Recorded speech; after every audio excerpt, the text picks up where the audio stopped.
welcome to another episode of Tandie Jacobs Born to Differ. My name is Tandie Jacobs and I am joined here today by an absolutely amazing, powerful, God-fearing woman. And her name is Lydia Olet. Lydia, hi. Hi, how are you? I'm very well, thank you. How are you? I'm good, you look nice. I like that. Thank you, but you're saying I look nice? Lydia, I need to talk about the hair. Oh, Lord, did you have to? This is so obvious. How can you just mention the hair? I think this is, you see, when people say Lydia, for me, I just think the hair.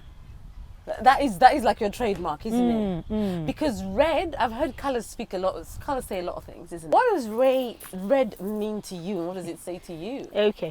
The funny thing is, people always think that red is my favorite colour, but it's not. Purple is my favorite colour. You're joking? Yes. Because so why isn't your hair purple then? No, because like you said, colours speak different languages. Yeah. So purple is royalty. So I'm royal first. Okay. That's why I like purple.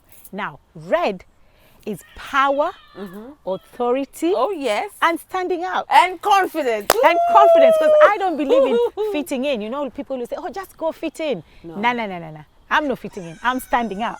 So if you have the red color, when you get in, everybody's like, damn, who just walked in? That is what I want. I want to stand out. I'm not fit in. No, I love that. I love that. And as you know, this show is born to differ. Exactly. Everybody was born to be different. No two people are the same. Everybody is unique. And you were born to stand out. Exactly. And girl, you are standing out.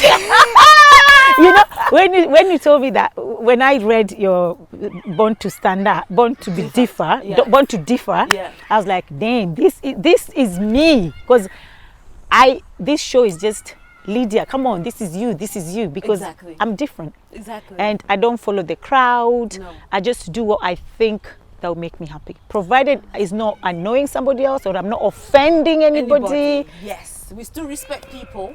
You know, but it's about saying, I know who I am. Exactly. And I want to do what I want to do. You know, I wasn't born to be like somebody else. Exactly. I'm not a carbon copy. Thank you. I'm not a photocopy machine and went through to be, oh, Lydia, you look like your grandmother. You should act that way. You should do everything that way. No. Exactly. I am my own person. I am my own person. And I don't think about being ordinary. I like to be extra. Ordinary. And the thing is as well is this is a very nice the brand is fantastic. Because the other thing as well, you see when people see you and they say, oh, I want to be like her, it's not just the good thing that you're gonna take. You need to take the whole cup, the whole package. But can you take the whole package? Do you know what she goes through closed doors? No, you just see her with her makeup. You see, like, do you know what she's going to do? You know who really Tandie is? It's just what she tells you. Exactly. They see you all dolled up and then they're like, I want to be like that person. So like you right now, you're a single mom, am I right? I am a single mom. Oh, 3 beautiful angels, I call them. Wow. Yeah. 3 girls. Yeah. So that alone is a lot. It is a lot. Especially being here in the UK. Yeah. Because you are originally from Kenya? Yes, I am. When did you come to the UK? I would say 23 years now.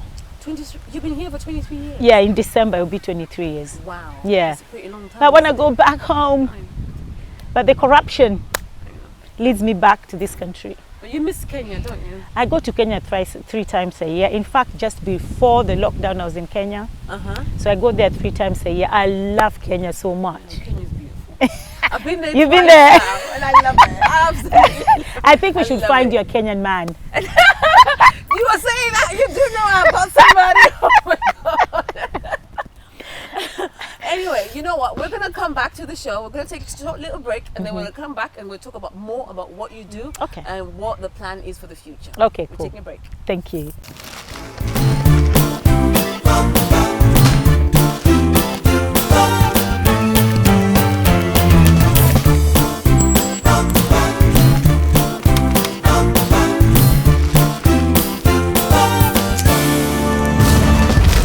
So welcome back to the Tandie Jacobs Show, and today I am joined by Lydia.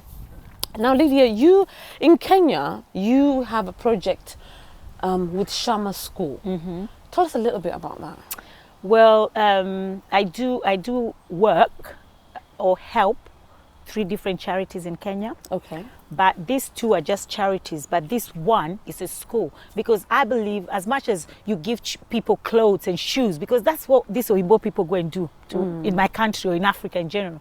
They give clothes and shoes, and then now you're dependent on them. Exactly. Because you're thinking, oh, now these shoes are not fitting me anymore. Where is that person to bring? You understand? To bring a new pair of shoes. Yeah, to bring a new pair of shoes. So you just depend on those people. So you don't think for yourself. Yeah. So we're doing this project in Kenya. It's a school. We are rebuilding the school because I believe knowledge is power. And I know that we need to change the mindset. You cannot change someone's mindset by always by them living on your mercy. Just giving them clothes, giving them food. Every time they want something, hello, can I have? No, we need to change their mindset. To change their mindset. And to change their mindset is through education. It's through education. Education, yeah. Knowledge is power, like exactly. you said. And the building that they were, you've been there, you've seen it. I've been there. And Shama School is in the slums, isn't it? The second biggest slum in the whole world. Kibera. Because the first one is in India. When I went there, it brought me to tears. Yeah, I know. You were really upset. It brought me to tears. I was so upset. And especially when the rain comes, because it's kind of like on a hill, at the bottom of the hill. So when the rain comes and they're over here, all the rain, everything is being washed and is getting into their houses. Yes. Into the schools where they sleep. It's water. I mean, and to see children that their school is like that, but they still want to go to school.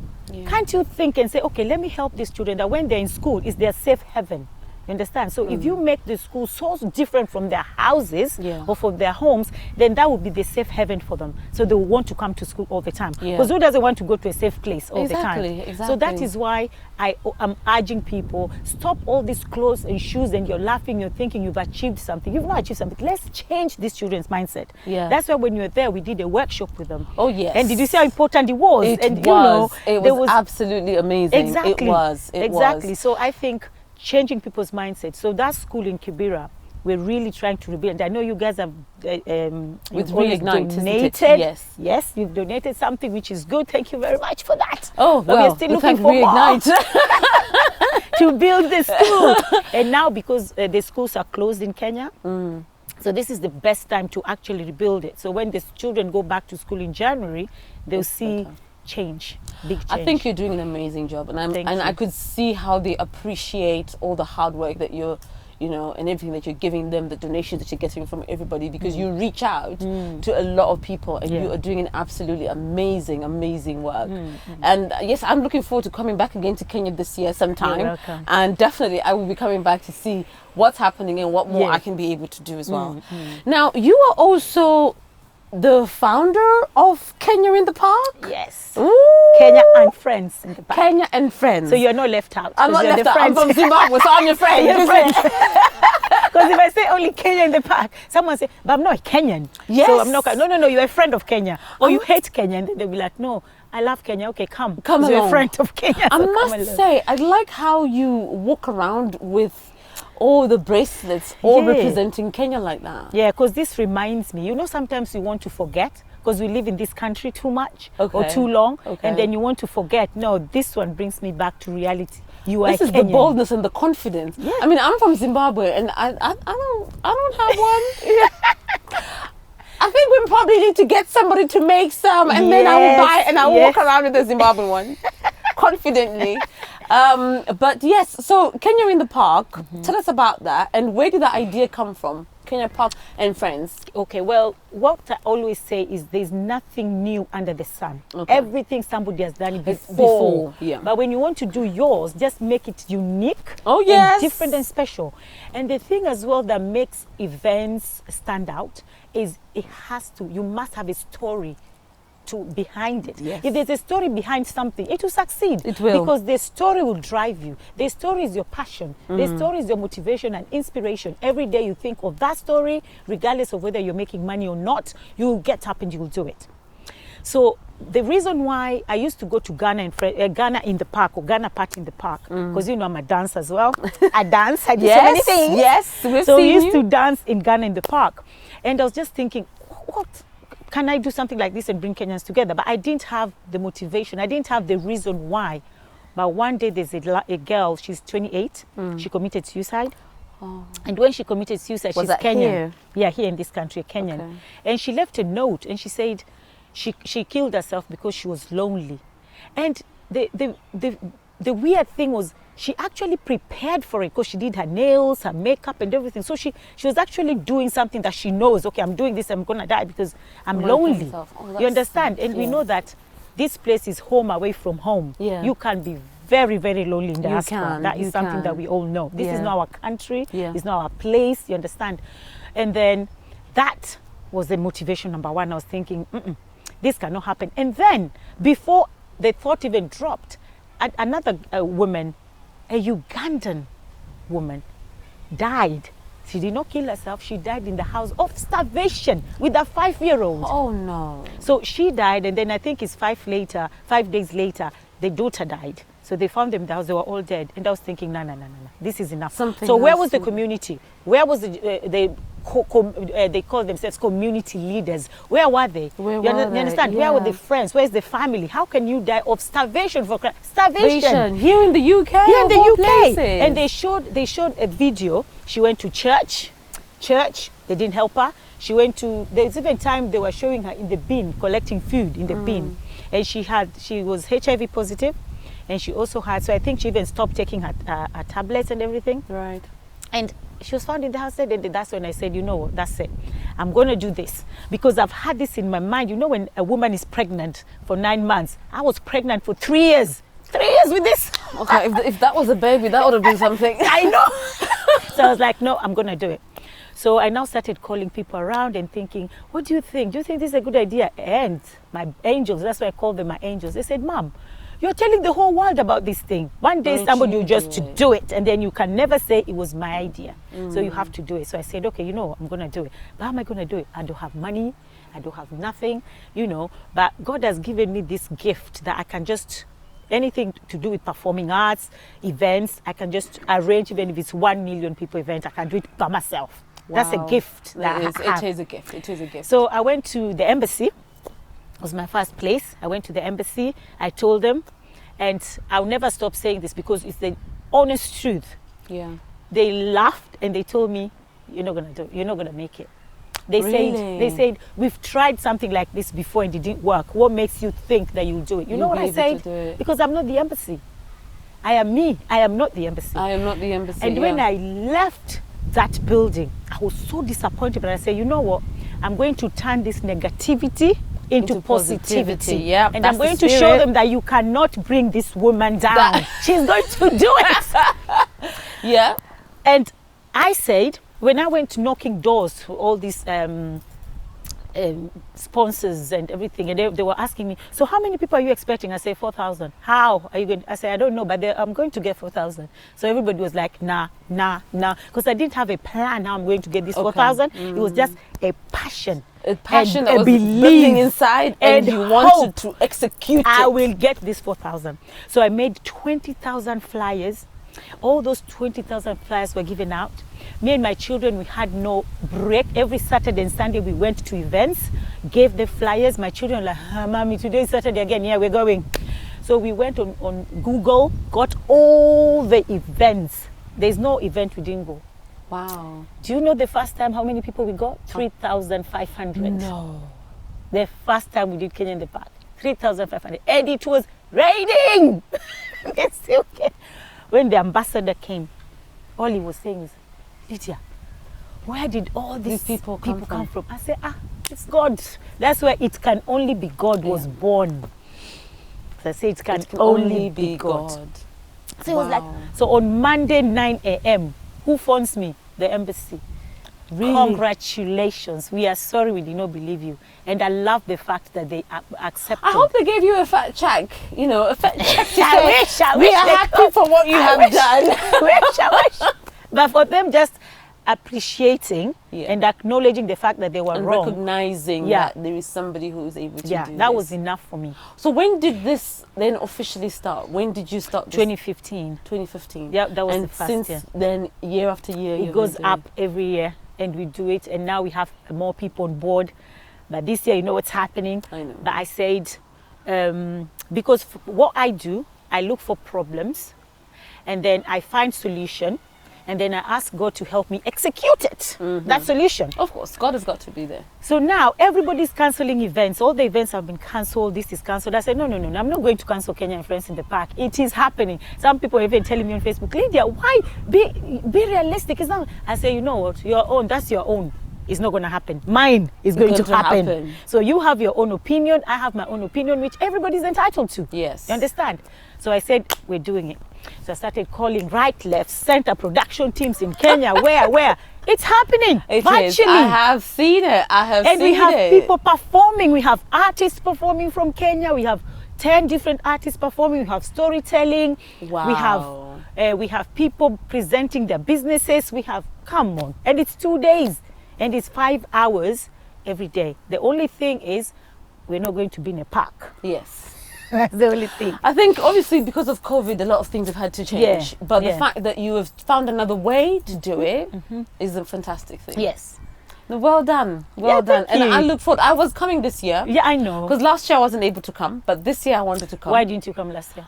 I can't remember, to be honest. I cannot remember for the So life we've of done me. this event for 5 years. No, I didn't know. And you never came. I did. I only started associating a lot with people from Kenya since 2018. Okay.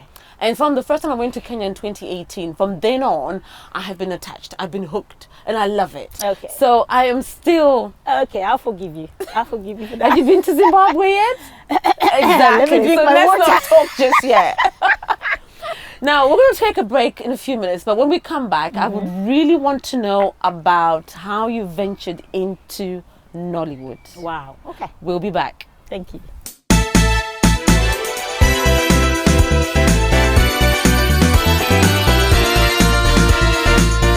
Welcome back to Tandie Jacobs Show. I'm Tandie, and I am joined here by Lydia. Now, Lydia, you have now ventured into Nollywood. How did that come about? I mean, somebody from Kenya, I haven't heard of, there's Hollywood, Nollywood.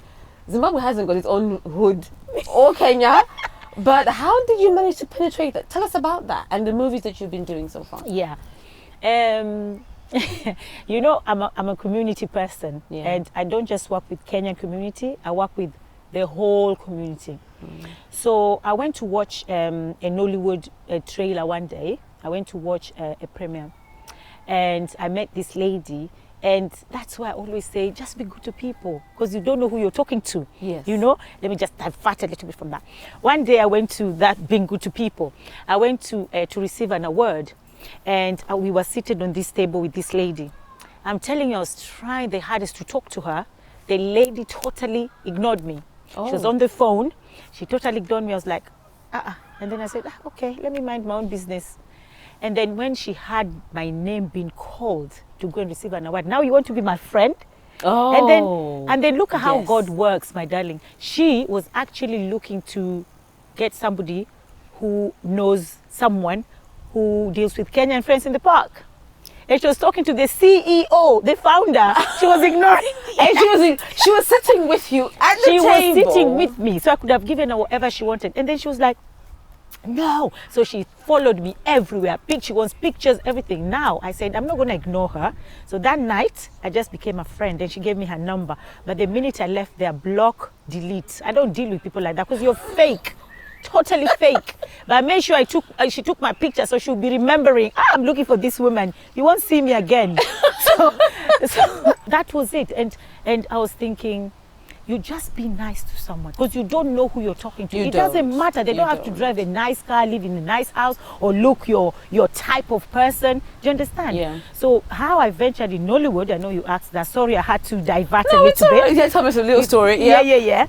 So I met this lady when I went to watch a movie premiere, because they always do movie premieres in a cinema, and it's always one cinema in Charlton. I don't know why. And I was going to watch a movie myself, and then I saw this and I was like, wow, okay, let me just see what is this. And I saw all these beautiful women dressed and men, handsome men. And I said, wow, I have this. I have to go and see what this is.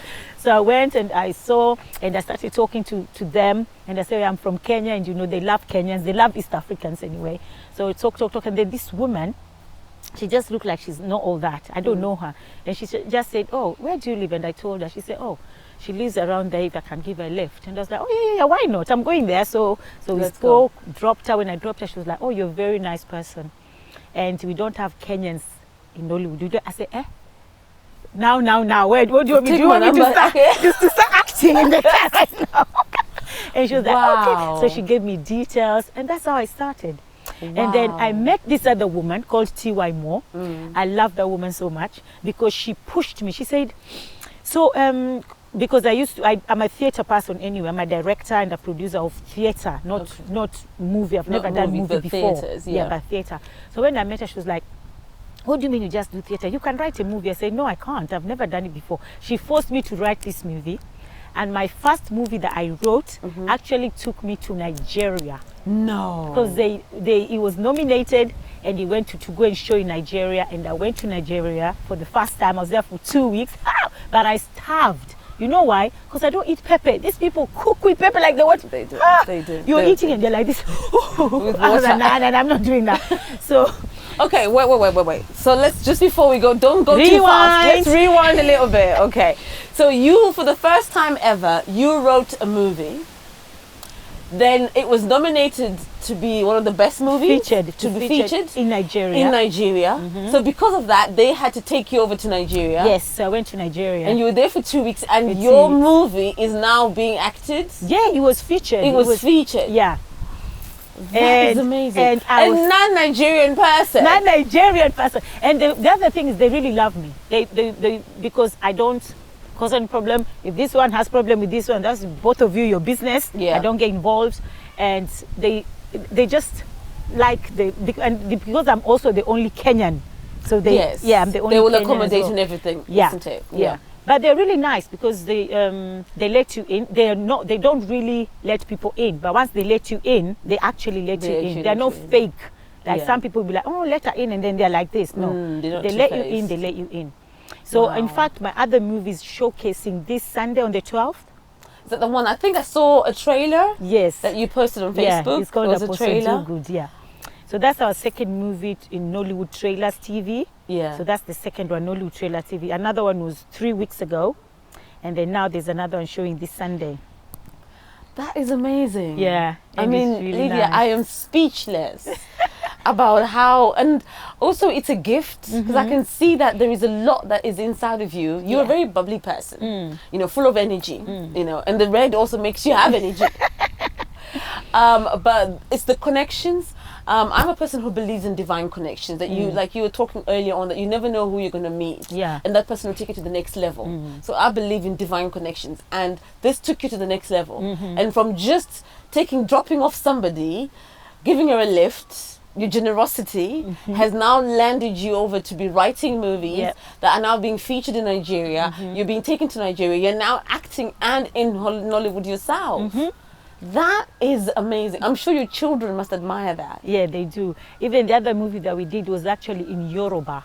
Yeah, I don't speak Yoruba. I'm not Nigerian, but they still called me to give me a part. But I was a psychiatrist, so I had to speak English. Yeah. But the fact that they just got a Kenyan person to come, they could have done it all in Yoruba. The psychiatrist could have been a Yoruba because they were Yoruba. But they called me, and I felt really appreciated. You see, and that is the thing though, because sometimes I think and I believe that your gift will take you places. Yeah. It's a similar situation from when I came. The first time I came to Kenya was because I was hired by a Kenyan to come and MC an event in Kenya. A place where it's surrounded by MCs and it's Kenyan MCs, but I'm coming from the UK to come to Kenya from a different country, from Zimbabwe. Don't speak Swahili at all. I had to learn it on the plane. But you know what, we're going to come back in a few minutes and you're going to tell us a little bit more as well about what you would say to people who are struggling or how they can penetrate through, because I know you also network with empowering women and young people. So I think it's important to talk a little bit about that. So how do people be able to, what can they do, you know, to change their lives? And sometimes they haven't got the confidence to be able to do it. So I think when we come back, we'll talk about just that. Okay, so we're going to take a short break.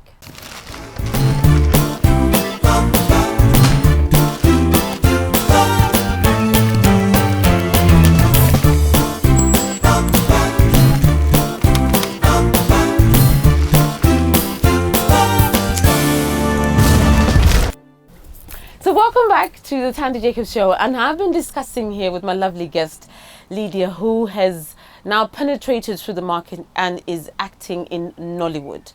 And she's been able to write her own movie, and which has been featured in Nigeria. But she was born and bred in Kenya.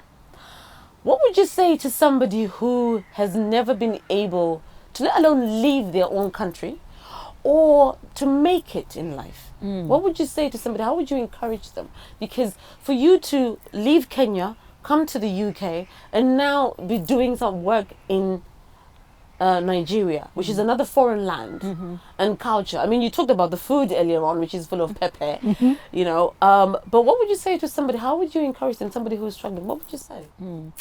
Well, something that what holds people back is fear. Okay, fear of the unknown. But I always tell people, what is fear? Fear is false evidence appearing real. It is not real, it's just appearing real. Okay, so there's fear and there's friends. Okay, and I always tell people, do not allow anybody to project their fears on you, because you have your own fears. Somebody else is projecting their fears on you. Somebody else, at the end of the day, do you know you'll be walking like this? Because now this fear is there, this fear is there. Baggage, isn't it? Yeah, you're carrying too much. You're carrying a lot of baggage that's not yours. That is not yours, because it's that person projected their own, this one projected their own, so you're carrying too much. Do not allow that. And when it comes to things like friendship, because a lot of the time, almost 80% of people who are down is because of their friends, because their friend said something, their friend discouraged them, their friend say this. We always say that friends come into your life for either a season, a reason, and a lifetime. But we confuse everything with a lifetime. We confuse a season with a lifetime. So when their season is done or their reason is done, you still want to hold on. You're still holding to them. And then you hold on to them now. Now your downfall starts, because you're like, no, but they did this for me. Oh yeah, they did it. Now it's time. Let them go. Bye-bye. You know, bye-bye. And I know I have so many stories, but this one as well, a little story. There was this girl, she was a very good friend of mine. And my daughter, I know I have an older daughter, everybody thinks, are you sure she's your daughter? We adopted her. She is my daughter. I gave back to her. She's 22. She's going to be 23 now. Maybe I was young. And then she, first of all, she didn't want to go to uni. So I was like, why? She gave me all the reason why she doesn't want to go. But I'm a parent who supports my children in whatever they want to do, provided it's not a crime or it's not illegal. So I was like, okay, we don't want to go to uni, let's work on this what you want. And then all of a sudden again, mommy, I want to go. I was like, I don't have money. You didn't even apply for a grant, so there's no money at all, and I have to buy this. And then she says she doesn't want to live with anybody. She wants to live by herself. So if I cannot afford to pay for her room, it's okay, mommy, I won't go to uni. I'm thinking, I really wanted her to go. It's conditional, isn't it? She has One minute I want to go to uni, and I want you to go to uni. But if you want me to go to uni, you have to give me accommodation. So I called one of my friends, and I said, oh my God, I really need a loan. And she asked me how much. I told her £2,000. She just said, give me your account. I was like, She didn't even ask what for. No. She just said, give me your account. I was like, damn, I could have asked for 4. Okay. So I gave her account. She gave me the 2,000. She told me, when are you going to pay back? The day I told her I'm going to pay back, I didn't even pay back. I paid back 2 weeks later. She never called me. She never asked me for anything. So I paid it back. And then, so I'm thinking, wow, this is my friend. Because how can you just give me money like that? And then her time came, and she asked me for money as well. And I didn't have it, but I had to borrow it. I gave it to her. The day she said she's going to pay me, she paid me 1 week prior. So for me, that's a very good friend to keep. And then one day, when people are fighting in Kenya, those elections and everything, she comes to my wall and abused me in front of everybody on Facebook. No. And I'm thinking, hang on. I thought this girl was my friend. So I called her and I said, why would you do that? And she said, yeah, because I WhatsApp you, you're not picking, you're not answering. And I thought, oh, because you gave me money, now you think I should live at your mercy. No. I think you are in my life for a reason. To give me that money, and the reason is gone. I paid you, not that I didn't pay you. Block, delete, move on. I was like, your time is gone. Those very easy for you, isn't it? Block, delete, move on. Very easy. And I think people should stop fearing that. if I delete this person, what will happen to me? You do not need them. No. Block them and delete them and move on with your own life. Stop the fear. It's the fear that's holding everybody back. It is. So say once you learn how to fight that fear, how to, first of all, look at the object. What is blocking me from moving on? Why am I fearful? Forward, yeah. Is it because I'm scared if I lose this friend? Before you met that friend, how was your life? Yeah. Maybe it was worse, yes, and your friend made it better, but it's because God allowed that season or reason to happen. Yes. It's time to let it go. Yeah. So we should stop living in fear. Yeah. Yeah? Yeah. And then the other thing as well is I always tell people that who can if you can do everything, you can do anything you want to do. Yeah. Anything you want to do, you can do it. But there's only one person who can stop you from doing it. And I always say, go to the mirror. Look at And it. when you look at the mirror, you will know who is stopping Oh, you yes. from doing what I you want to totally do. agree with that. I You say that as understand? well. And then as a black community as well, most of us, not all of us, but most of us, we don't go to things like events. We think it's a waste of money. We don't listen to motivational tapes. We think it's a waste of money. We should. So how can you be in the house so down and depressed and just like this and thinking, oh.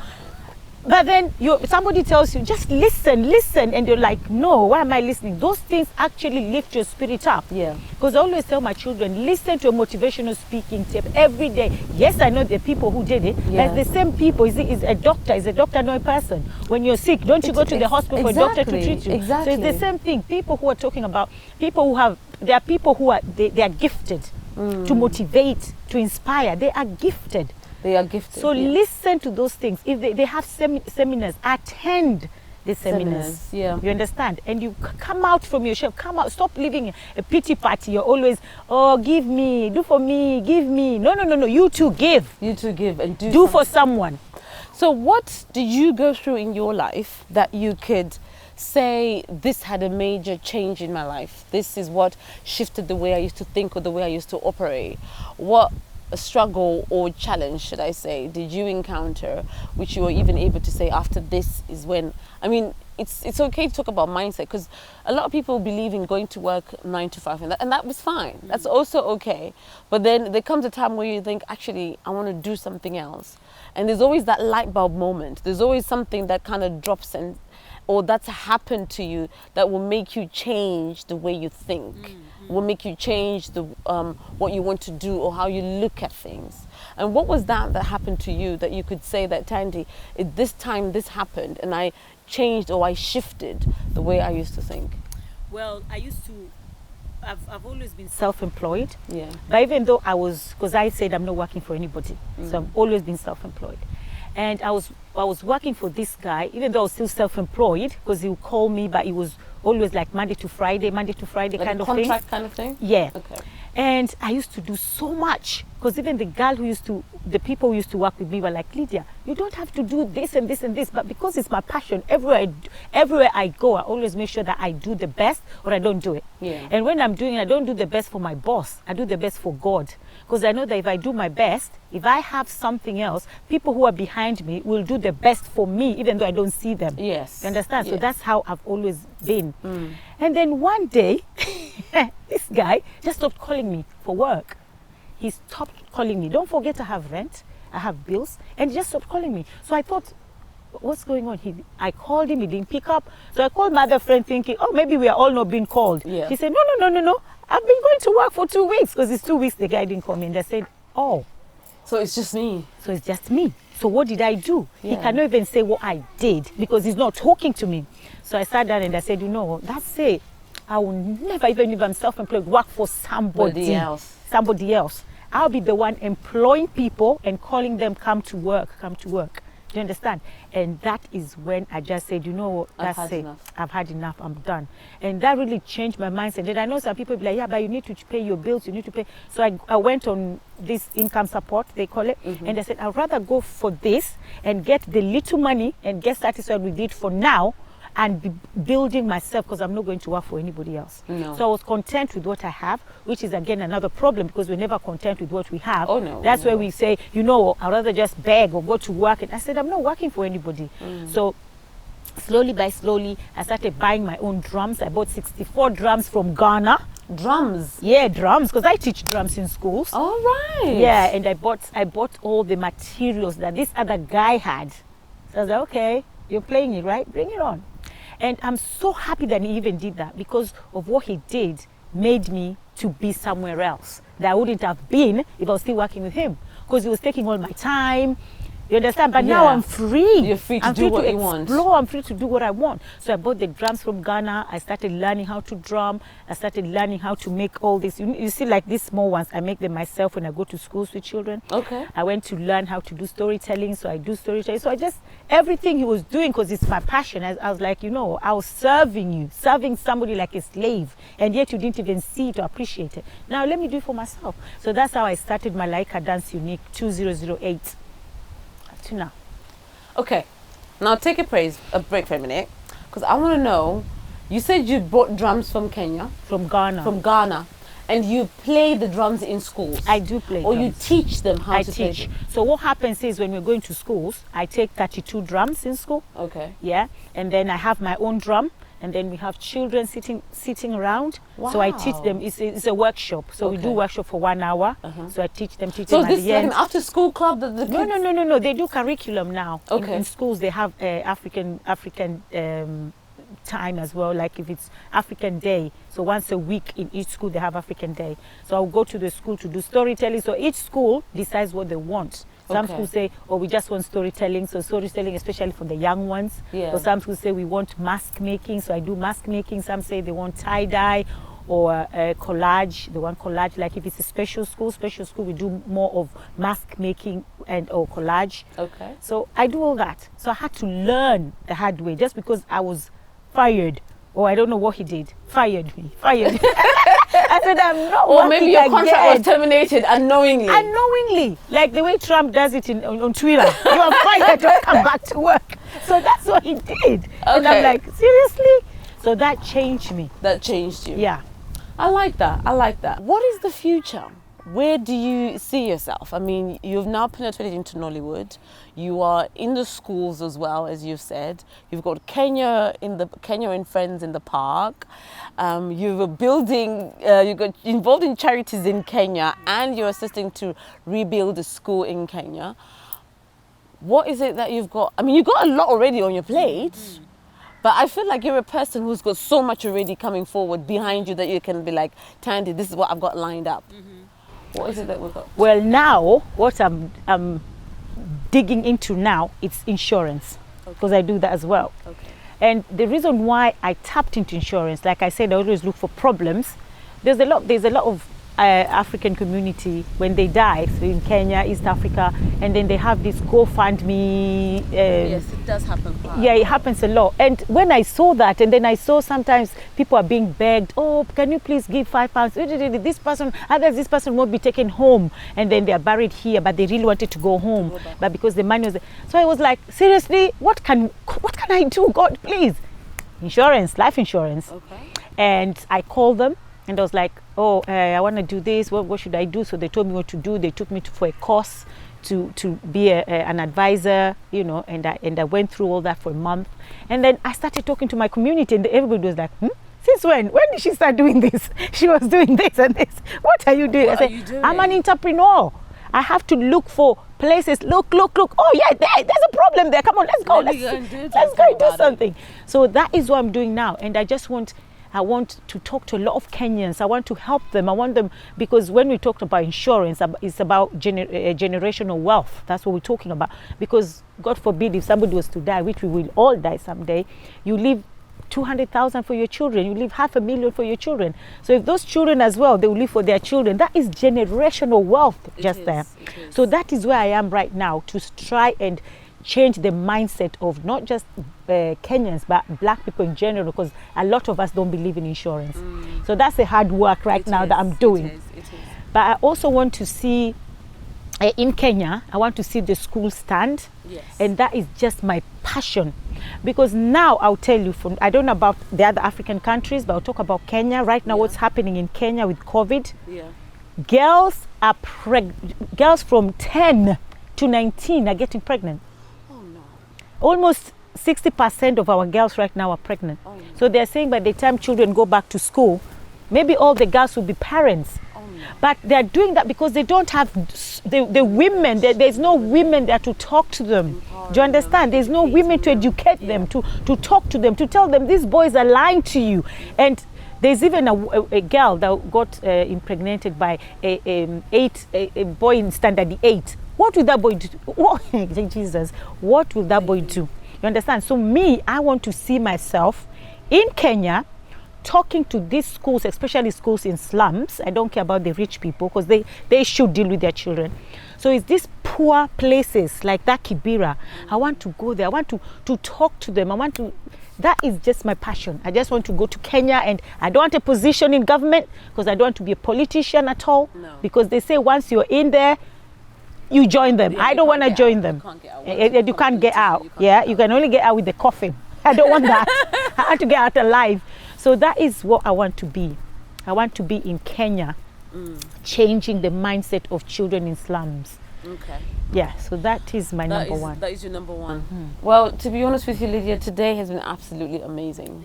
I really appreciate you coming over to the show today. And you are a woman who is full of energy. And you were there, which is quite contagious, I must be honest, okay? It's quite contagious. I thought I had energy until I met you. But you are full of energy, and it, like I said, it is contagious. But you are able to leave an environment, people feeling positive, happy, and wanting to aspire to do more. You know, and that is the great thing. And also the fact that you've been through a lot, and being a single mom in the UK, which is very hard, of 3, not just 1 child, but 3 children, but you've made it, and you are still carrying on each and every day. Yeah. I think it's absolutely amazing. Thank you. So thank you very much for coming to the show today. And from us from Born to Differ, we've heard it all from Lydia. You are different, you are unique, but you still got to shine. Don't stop shining. Believe in yourself, and you can achieve what you want. Thank you very much.